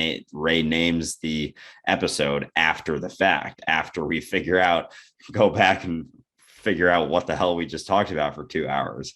So keeping that in mind, it helps to keep things light, like you were mentioning before. And even for, just in my experience with things, I have more clearly understood, as I mentioned a few times, that I just really enjoy making content. I enjoy making videos. So I've been doing it more and more for the sake of doing it. And then inevitably things will happen. I know for sure that this is going to be in a much different place than it in a year from now than it is right now. And some people will label that as, we are attracting that and we have, law of assumption working in our favor because, we think these things are going to happen. But it's those things are just holding on to a belief or perception or want that stems from feeling separate. You have things that happen to you separately from everyone. And that's not the case. But the more that you do this and the more that we do this, and we are manifesting this thing here now, we are doing it as I'm saying these words simultaneously. There's no disconnect or separation in me, these words coming out and us having this conversation to us manifesting this sort of community. It's happening right now as we speak. So I think that's one of, the coolest parts about it is we have no expectation. Even in our workshops too, we have a topic and that's about it. It's there's nothing more. We don't prep really beforehand. You keep your announcements and make sure to cover certain things. And I'm kind of there for the conversation and it goes. And I think both of our workshops have gone, incredibly well. I think they'll provide a lot of people with a lot of value over the next, years and years to come. So and it's also kind of weird that we're not doing a workshop tomorrow. It's like been on my schedule for the last 2 months. But they'll be back soon enough. But yeah, I just really enjoy how light we keep things and how this is just conversation for the sake of having a conversation. There is no expectation and no inherent need that we feel like we need to get out of it as well. It's just doing for the sake of doing. Exactly. Which is why it's so effective, right? In my opinion, it's the reason that it comes across so clearly is because we're not bringing our intentions into it. Like, I'm not trying to create a new world because whatever mentality I'm in right now doesn't have the ability to comprehend what that future will be, right? That's the point. I'm just in this part of that wave, right? As the wave crests and it builds, it's going to create itself as it goes. And so we're not trying to create anything in the future. We're not trying to create any kind of impact. It's just having it, right? We're just embodying the mentality that we're talking about during all of these events. And as a result, I find the events, the workshops especially, get really, really into the point without being all preachy and superior about it, right? Like, we're talking about it like we're weighing things together, like Krishnamurti used to say, right? I'm not a teacher. We're just talking about things that are important to both of us. And that's really it, right? I'm not teaching you anything. We're just discussing, and we'll see where it goes from there, right? And that's very much why I find this conversation to be so important, is because it is its own point, which is what life should be. Life should be its own point. And if that's the insight we're always embodying, if that's the point that we're always driving home, then this is doing everything that I could ever want it to do. And admittedly, we're just going to keep doing it because I've been doing it for 20 years by myself. It's neat to have, a partner in crime to do this with me. And now more and more people jumping on board and getting involved. And as a result, actually, before we get too far from this point, I just wanted to mention to everybody that season 2 is coming up in January, and we are going to be introducing a new segment, the Dualistic Unity Roundtable, where we will have 4, maybe 5 guests on per episode, and we're going to basically just go around on a topic, talk about it from everybody's different perspective, and see what kind of insights that we can find. So if you are a content creator, or if this is something that you would be interested in participating in, do go to our website at dualisticunity.com. You will find a menu item called Be Our Guest. Just fill in your information, let us know that you're interested, and we will get back to you. There's a number of dates that you can choose from. Just let us know what your availability is. Likewise, I just wanted to make an announcement because I actually went through and tallied up how much content we've created with this podcast. With this episode, we're at about 17 and a half hours of podcast alone. And then with our Patreon, we have over 8 hours of additional content on our Patreon page, and that just continues to grow. So we're rapidly approaching 30 hours of just conversation. It's just going to continue to build. And a large part of that is the enthusiasm of our listeners continuing to encourage us to keep going and submitting their questions, submitting their comments. And on a last note, the Q&A episode is coming up. So if you do have questions and you want us to address them, let us know and we'll get to them. Yeah, I'm looking forward to that episode. Those are always very fun because they're very targeted questions, and as much, value this may provide people and just us having conversations when it's more direct, it can be very cool as well. Just another avenue. And going back to like the doing it for the sake of doing it, I haven't posted it yet, but I filmed a video. I just walked around Washington Square Park. Isn't too far for me. It's one of the main parks, like pretty well known in New York, and it's always pretty busy. And there's basically a fountain in the middle, so it's like a circle. And I just walked around the circle filming myself for 3 minutes, which is basically the extent of a TikTok that it can be. And I just talked about the act of filming it. It was kind of like a meta video, and talked about how even though all of my videos are me walking around New York filming pretty much, I was talking about how I am walking around this fountain right now with my phone in front of my face, just like doing circles, and there are people all around, and they are probably having perceptions about me, potentially passing judgment, whatever, like this dude just holding his phone in front of his face. And I was talking about it in the sense of what we talk about a lot in the action of it and the doing of it. And I was talking about how, I've now filmed 1,000 videos probably walking around New York, but what I have found is that no one has ever come up to me while I'm filming anything and said anything about like, what are you doing, man? Like, why are you filming right now? Like, no one ever. I've probably passed thousands of people and it's never happened. And so I was talking about how the act in itself can be very beneficial if you deal with things like, even beyond social anxiety, just anxiety of sort of being in public and what people think of you, even just like walking around, which I know that people deal with a lot. So like through that, you initially will feel very uncomfortable when you're doing that. If you just hold your phone in front of your face and start talking, walking past people who are all sitting there, kind of like just watching people walk by. So they're all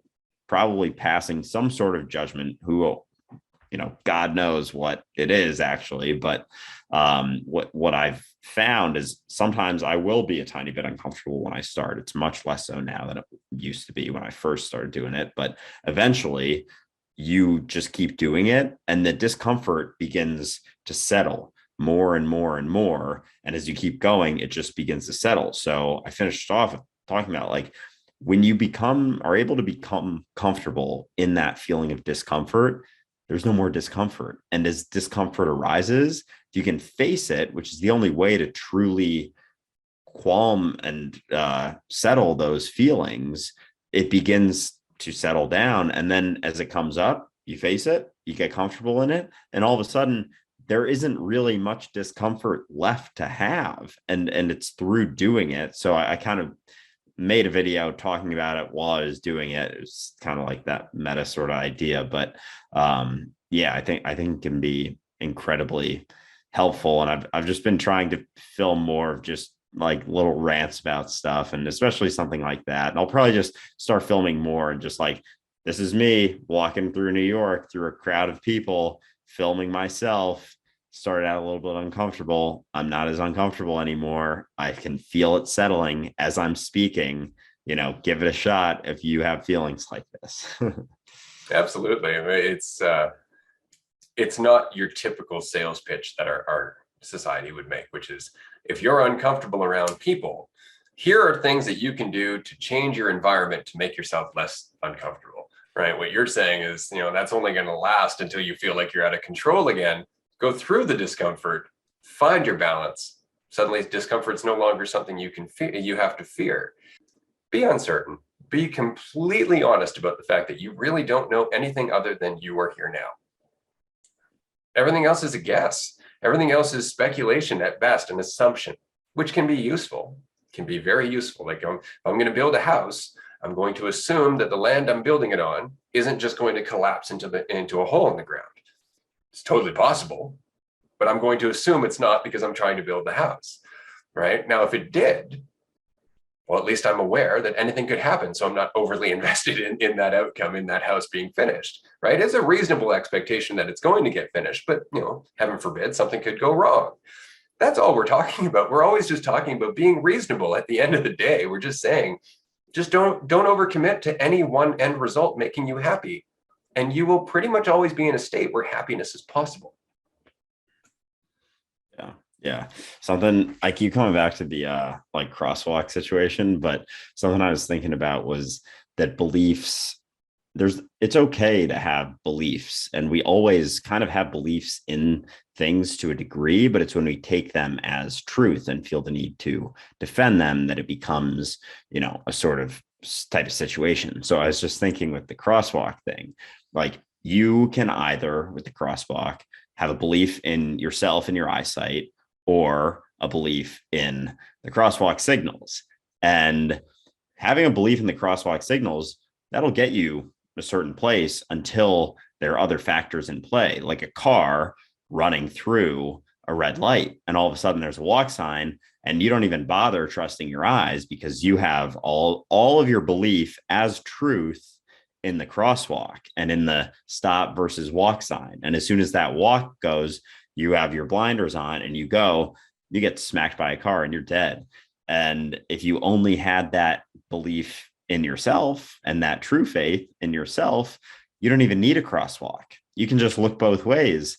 And whether it says walk or don't, you won't get hit by a car because you have that faith in yourself. And then you don't have to believe in anything outside of you. And I think that kind of ties into a lot of different types of situations, because people like to put their beliefs in other things, but the only thing that it ever comes back to is all you ever have to realize, all you need to do is have that faith in yourself and you'll be just fine. Yeah. Right. Well, but with that goes the acceptance that we might die. Right. Like we have to accept that. I mean, that's the biggest problem that we have in our culture for the most part, is our resistance to the idea that people are going to die. Right. Like we really just want to avoid that. Like we label styrofoam packing peanuts. Don't eat these. If we're at that point, there are some people that maybe aren't going to make it. And I'm just saying that if they need instructions on not eating styrofoam, the chances of them making it very far are pretty slim. And we're not exactly helping them by making everything easier on them. They should have some challenges. They should maybe take a bite of that styrofoam and go, ugh, no, that's not a thing. And then they learn from it. But just telling people what to do and what not to do doesn't encourage them to be intelligent. It doesn't encourage them to be responsible. And it doesn't encourage them to make decisions that would promote long life, which is the problem. We're child-proofing everything. And as a result, we end up with a planet full of children.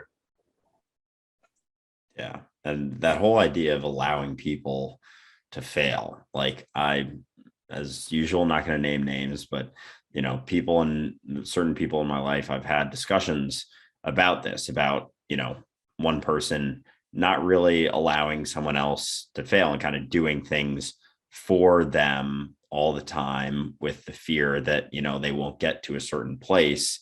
And then, the years go by and they're still doing those things and feeling like they need to, because they never allowed that person to learn that lesson 5 or 10 years ago. So now they still haven't learned that lesson because they didn't allow them to learn that lesson. So now they feel like they still need to do those same things because they never, but if they had just let them learn the lesson, then they wouldn't have to continue doing it. And some lessons are harder to learn than others. Some lessons really, you feel like, the world's crashing down on you. But a lot of people, as long as, it doesn't kill this human you think you are, then, you're chilling. But a lot of people have to go through some shit like that and to really understand it. And if there's always someone there as their, safety or flotation device or something, then they're never going to learn that. And then they're always going to need a flotation device. And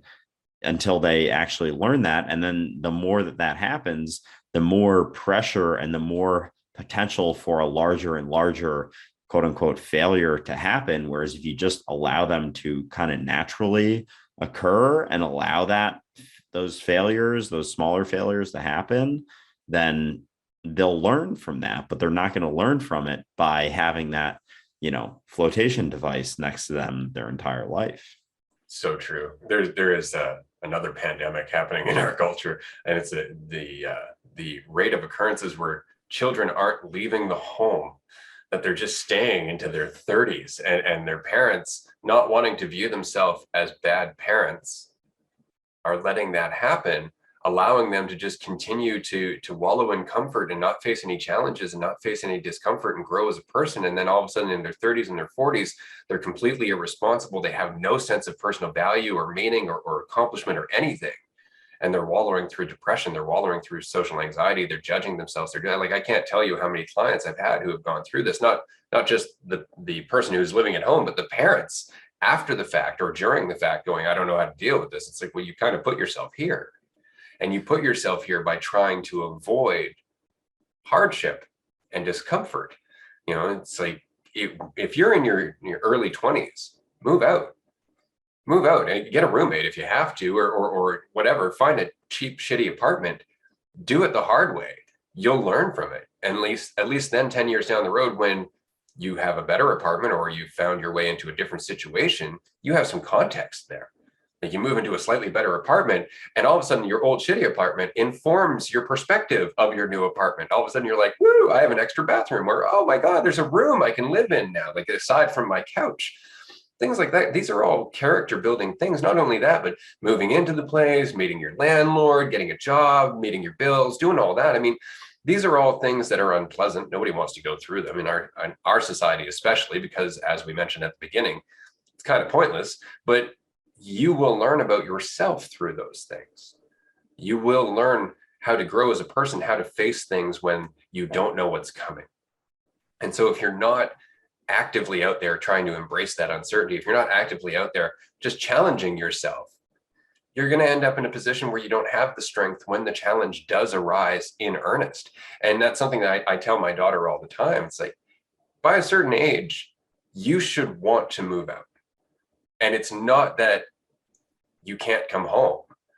It's that you should want to try not to, just for your own sake, right? If you fail, yeah, okay, come home. You know, it's the same if you don't have family to lean on. Often if you fail and you can't pay your rent, you will find a friend who will let you crash on a couch or something like that. But all of those experiences are vital to you recognizing exactly how much you can go through, exactly how much you can take, and exactly how much you can learn from those experiences. It's so important to do that. And we avoid it largely for our own reasons. I mean, admittedly, when you're comfortable at home, you don't want to leave. And when parents are invested in the idea that your happiness with them is indicative of how good a parent they are, that becomes toxic too, right? Because I love my daughter, and I am my daughter's friend whenever I can be, except when, you know, letting her off easy on something is actually hurting her in the long run, in which case I have to take it on myself to go, it doesn't matter if I'm liked or not for this. This is ultimately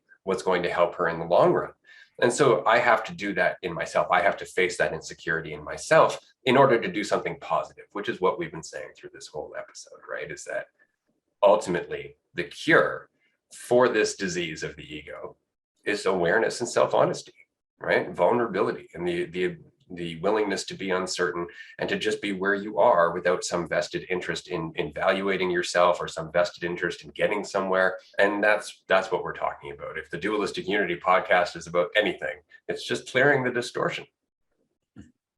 Yeah, I was going to bring up that idea of building faith in yourself, and just that whole scenario you just discussed. It's allowing the child to build the faith in themselves. And it was the same sort of example I was using as well, is that faith in yourself is so key. And when you go through something and you have to, you know, live in a shittier apartment than you're used to, or whatever, then you build that sort of understanding that you may build an understanding that you don't need as much as you once thought that you did, and you can survive without it. And especially if you go as far as like you did going into the forest, you really understand like, oh yeah, I have opportunities to like make money doing X, Y, and Z, but I don't need all of that because I know how I can live. And even, you know, you don't necessarily, people listening, have to go to extremes like that, but you can, if you take a step back and really just make a conscious effort to understand what you actually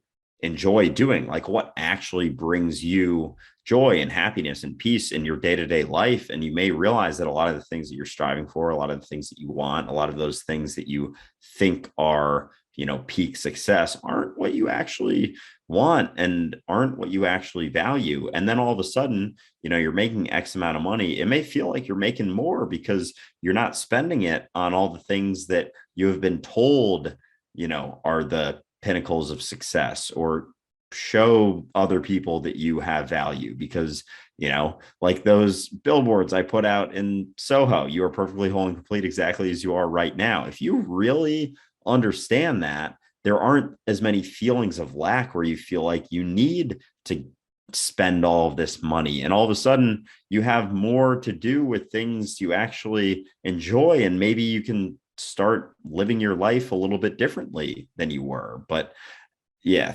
I think there's the two sides of it, of understanding what you actually enjoy and value in your life, and then also understanding that you're also completely fulfilled here and now, always in the doing, as life experiencing itself. So through understanding those two key things, there's not nearly as much lack or sense of, you know, desire to get all of these things in order to prove this value, because there's nothing to prove anymore. You have nothing to prove to anyone. You're already whole and complete.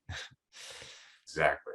Exactly. And it's, we'll wrap up here shortly, but I wanted to make a point based on what you were just saying, because recently had a discussion with somebody on one of my posts, and their point was very much that we have to expect people to live up to certain standards. We have to do our own inner work, but then we have to create organizations that demand other people within society agree with that work or also participate in that work. So coalitions against racism, coalitions against poverty, coalitions against government corruption, things like that. And while that's important and that's true, those coalitions, if filled with people who are egotistical, aren't going to do anything good, or at least not anything long lasting. And so the change has to be individual. It has to start with us, right? And that's the point, is that as people start to experience life, like you're saying, as they start to let go of the things that they don't really need, as they start to let go of the illusions that they used to think prop them up, those people make different decisions. They operate their businesses differently. They talk to one another differently. And as time progresses, they will raise their children differently, and their children will interact with their friends differently. And eventually society will start to emulate the mentality of that ripple as it spreads. And so just like with the legalization of cannabis, now in 10 years time, you're going to see people growing up outside of that prohibition who are now in politics, for example, and informing the political discussion without the paranoia that came from everything before, when the prohibition was happening on cannabis. That's going to change our attitude towards cannabis as a substance and as something that's useful to society. The same is true as we start to question our ego and start to question all of these enticing little baubles that society says are important to our value.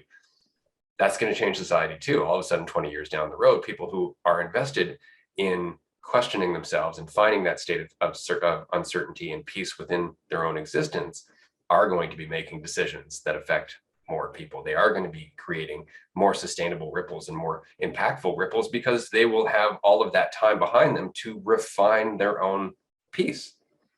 Right? That's the thing, is that if I were to talk to you when I was, let's say back in 2005, like that video, if I talked to you back then, you and I probably wouldn't get along to the same degree as we do now, because I was cocky, right? There was a lot of me in there, for sure, right? And so over time, how I've learned to live has informed how I've learned to speak.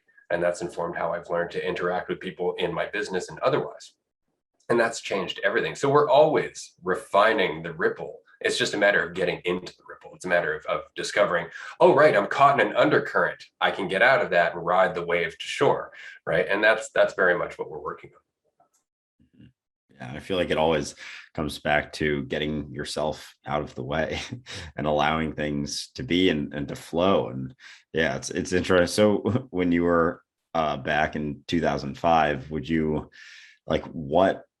I'm just curious, like what was causing you to feel that sort of cockiness? Was it the cockiness? Was it the realizations that you were having, and sort of because there was still some me in there, that it was like, I'm having these understandings, kind of that sort of thing? There was definitely an element of that. So because I came out of so many years of devaluing myself, of basically putting myself down and giving myself no value whatsoever. And then all of a sudden they came out at the other end going, oh, wow, none of that's real. And I just felt so good for realizing it, that you start to identify with that new freedom, right? And so you could see it on my face when I'm talking in 2005. It's like, I'm going to educate you. And I was just like, it's brutal. Like, I can't stand watching that video just because I'm just like, oh, stop doing that.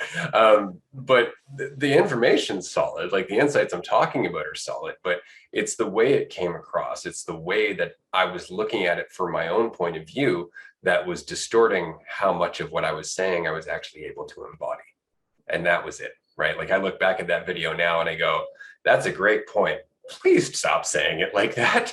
Right? Like, just, you can say that without all of that attitude of, why aren't people getting this? It's so simple. And it's not simple. It's just that at the time, that's how I needed to perceive it, because I was very frustrated with the fact that I was the only person talking about it amongst hundreds of people that I had interacted with. Like, it was so rare to talk to anybody about this. Like, we're having this conversation now, that it was very difficult to not go home and think to yourself, what a bunch of fucking sheep.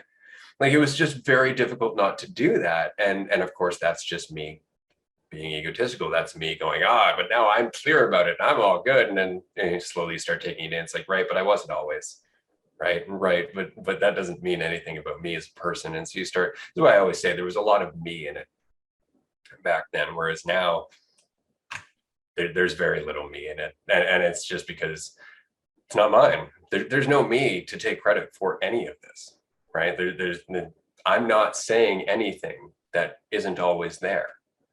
And so that makes it a lot easier to keep it light. It makes it a lot easier to kind of sit back and let people do their thing, because I'm not trying to teach anything. I know for a fact that if I never came into their existence, all they would need is themselves, and they'd find the same damn answers. They would find the same insights. And so that sets me free from a lot of things. I didn't feel that freedom back then. I was very much trying to change the world. Yeah. So was it almost like you were having the understandings, but because there was still some me left in there, was it that you weren't seeing yourself as much in other people? Okay. So there was still, because of that, because that, for me, that's what's started to become clear very recently. It was just like very much seeing myself. So there's not really any other to judge, because they're all me. So it would, I find, and I still get caught up in that for sure. It's not to say that I never do, and I never, catch myself and whatnot, but the more, the deeper I go into this, and the more conversations that we have, and the more just experiences I have in day-to-day life, the more clear it becomes that, I am them, and they, things got traded. I would be them, and I am them. Yeah, exactly. And this is easier when people are more similar to you as you currently are, right? When you meet people who are empathetic, for example, you're like, yeah, there I am, right? When you meet somebody who's abusing their power and hurting somebody as a result, it's very difficult to go, there I am, right? And that's what I was running across, is I was looking at the world like we've been talking about in this episode, and I was seeing the narrative that I was assuming. I was seeing the evil in the story that I was holding on to, based on the light that I was experiencing in myself. I could see all of the entanglements in the world around me, and it became, I got to address this, right? And so there was a vested interest in fixing it. There was a vested interest in the idea of what was best for everybody, and so of course that doesn't work, and it ended up driving those people that I was different from even farther away. I had to find a way to recognize that I'm not my idea of myself, even the positive end. And that's what I was dealing with back then. It was, I'm not my negative self, also not my positive self. That's the point, right? And I really had to get to that point. I really had to take into the fact that I'm Hitler. I mean, at the end of the day, that all of the evil that's ever been done was done by my awareness. All the good that's ever been done is likewise done by my awareness. And this is what Watts was saying. It's like, if you understand that black begets white, right, then you'll get this. And that's what confuses people. It's like, both sides aren't sides, right? They're the whole. We just see it as one side or the other. And so the deeper we get into that, the easier it is to see ourselves in other people. But it gets difficult when we're talking about monsters, because we look at the superficiality of the monster instead of the very long journey it took for that monster to become what they are. And then when you do that, you start to go, right, we were all that blank slate as a child. We were all in a position of vulnerability where our environment could have very much twisted us. It could have very much, sent us on a different path. And it's like you were saying, just recognizing that if I was to replace myself with you, Adam for Adam, I would be you. And that insight has a lot of layers, right? When you start getting past like, I would be Jesus, and I would be Buddha, and you start getting into the darker side of things, right? Then you really have to test your opinions and your preferences and your assumptions and your ideas of what's right and what's wrong and everything else that goes into the universe. It's like the Christian idea that, God is good and the devil is bad. It's like, there's no division. The devil is just the part of God you don't understand. And so that's very much it. So over time, I've just recognized that I have everything from the best of humanity to the worst of humanity in my awareness. And as long as I know that, I can deal with anybody from any mentality without judging them, which doesn't mean I have to condone them, but it changes how I interact with them. Yeah, and I feel like that sort of, it's hard to have that understanding when you're tied into belief systems too, like actually seeing yourself in another and having that sort of true empathy when you have, very dualistic belief systems, like, a lot of religion and Christianity and Morality. whatnot. And yeah, like there is a sense of, oh, I would never do that. And it's like, what exactly would cause you to not do that if you had, their upbringing and their everything was interchanged? Like, what else is there? What and I'm a better when I have person. those, exactly, when I have those conversations, it's, people say like, oh, well, it's my consciousness, it's my, being, my soul is not like them. And it's hard, it's hard, I think, for me to get past that with people and just, trying to explain that that's just another concept that that's just another belief that you have. Like, what is, what's proving that? And, a lot of people, they just settle on saying it doesn't have to be proven or you can't disprove it. And I'm like, there's so many fucking things you can't disprove that doesn't prove anything. Like when I get that with, religious stuff, and I'm like, yeah, I also can't disprove that I have, or you can't disprove that I have, 17 toes right now until I take my sock off or anything like that. But yeah, so it's there are certain points where I'm just know when to stop, and I can see when people are just not willing to question anymore and they want to settle on an answer. And I've gotten better about not pushing it beyond that sort of limit that they want to feel. And that's good. That's a good sensitivity to have, because if it's about you, nothing's getting through anywhere, right? If they're threatened by you, they're not listening. They're not getting, it's nothing's happening there. You're just wasting your time spinning your wheels for nothing. You might as well just go and continue enjoying your life, and you'll run across somebody who might want to listen to you, right? But give them time, because I mean, I know if I were to go back to my 16, 17, 18-year-old self as who I am right now, I wouldn't listen to me. I know that. It wouldn't matter how good I am at talking about this. I was just not in a mentality where I could have heard it, right? And give me some time, right? And that's what happened. Enough time, enough hardship, enough lessons and opportunities to find those lessons, and my life changed. And so that's it. It's just putting yourself in the mix, waiting to see what comes out of it, and just continuing to do that until you're no longer afraid of the mix, and you no longer hold on to anything coming out of it or going into it. You're just in it as it. You're a little Tasmanian devil constantly, right? That's pretty much it. And you're just causing whirlwinds, you're causing ripples, and you don't see them, you don't know where they're going, you don't know what they're going to do, but you know that the core that they come from is about as pure and vibrant and full of energy as possible. And that's it. That's the only faith we have to have, is in that state that we're in, because that's faith in ourselves. And that is, if anything, I would say, how we're going to see, the reemergence of God, as it were, because God is just a description for the whole, recognizing the whole. It's all it is, right? Like when we're talking about heaven, what are we talking about other than just awareness recognizing its nature, right, as everything? And that's it. And nothing to fear. Every fruit in the garden is yours, that kind of thing, right? It's like you were saying, walking around New York, it's like people are totally different. It's like people are totally the same. Your perspective of them as separate is different, which means they're not anything you have to be afraid of anymore.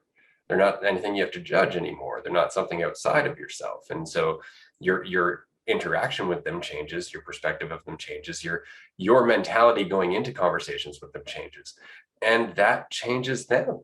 Not because it's deliberately changing them. That's the difference between control and influence, right? But because you are, in fact, a different aspect of their environment. You've changed your piece in the environment. That's it. It'd be like if you were part of their room and you suddenly just transferred yourself from being a bookend to a radio playing music. All of a sudden now that music's changing their life. It's affecting their environment. It's going to change how they act. That's all we have to do, is just change the role that we play in ourselves. And that's just letting go of our limitations and the idea of that role. And then we're free, and freedom spreads. Yeah, certainly. Every interaction we ever have, or every single thing that we do, is changing things in one way or the other, towards ourselves or away from ourselves, as you've mentioned so many times. And it's exciting to sort of, have those understandings, because it's like we're I feel like simultaneously insignificant and extremely significant in that same exact sort of paradoxical way, and it just makes things very exciting and enjoyable. Absolutely right. Like every drop in the ocean on its own seems insignificant, but without them all, there's no ocean. Mhm. That's exactly the point. So we've managed to cap 2 hours again for this episode. So we will wrap this up here, because obviously we have so much more to talk about. I mean, season 2 is going to be fantastic. I just want to reiterate again for everybody, if you want to be a member of the roundtables going into 2022, do go to our website, fill in the form under Be a Guest, and just let us know that you want to talk, what your social media handles are, and what you want to talk about, and then we'll get in touch with you as soon as we have an event that lines up with your specific topic of conversation. And of course, if you can join us on Patreon, we get more and more content going on there all the time. We will be taking a short break during the Christmas holidays and around New Year's, but then we're going to be continuing our free live events as well. And of course, every third Wednesday of the month, we do our exclusive live stream on Patreon for our supporters. We have another one coming up there in a couple of days, I think this Wednesday. So if you can join us there, those conversations are always a lot of fun. They're always very fulfilling, and I always feel inspired after the fact. So I'm just going to wrap up that there, and I will let Andrew wrap up this episode, because I tend to babble all the way to the end. Now I'll keep it short and sweet. Yeah, if you can join us on Patreon, we do have that live stream on Wednesday. Very excited for that. I think Mary was the only one who was there last time. So Mary, we hope to see you there, and anyone else who has become a part of our Patreon community. Very excited for that. And yeah, thank you so much for tuning in to the episode, and we will talk to you soon. Thanks, everyone. We'll see you next week.